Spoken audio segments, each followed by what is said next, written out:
There's food and then there's music, so let's get down now to what's hot in Seattle music. Seattle gave the nation Jimi Hendrix, Kenny G, Hart, just to name a few. Now the local music scene is pulsing to the beat of a brand new sound. One that has national record companies scrambling to get a piece of Seattle's music action. We welcome Joyce Taylor here to tell us all about the Puget sound, right?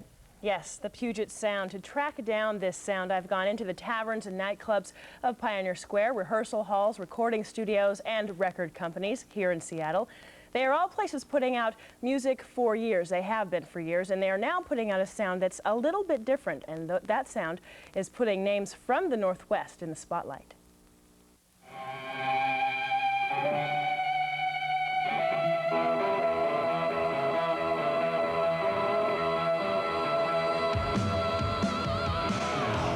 It's loud music with heavy vocals, and it's been dubbed the Seattle Sound.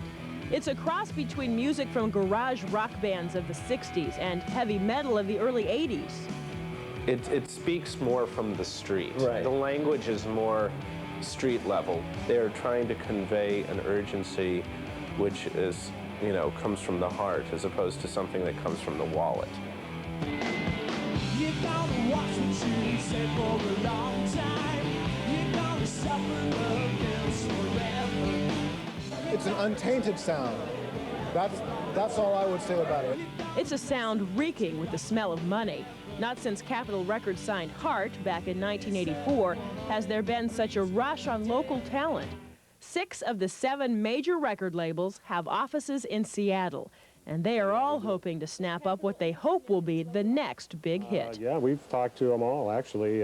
The talent in this town is as good as any place in the world, and I think that some of these bands are probably going to be very big international acts.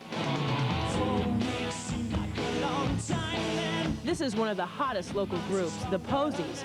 This group is now recording on the Geffen label DGC. They all want one.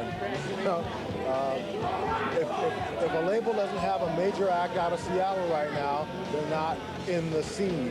The buzz is Seattle. Also basking in the starlight, Seattle's own Alice in Chains.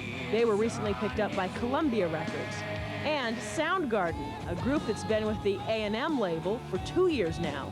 And like their counterparts, the members of Soundgarden say the motivation is not the money. They say they're in it for the music.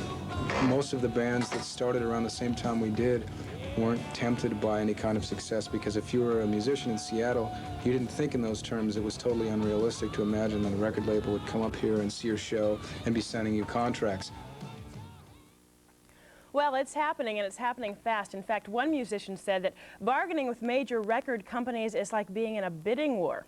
That's what they're saying. Joyce, why is it happening here and now?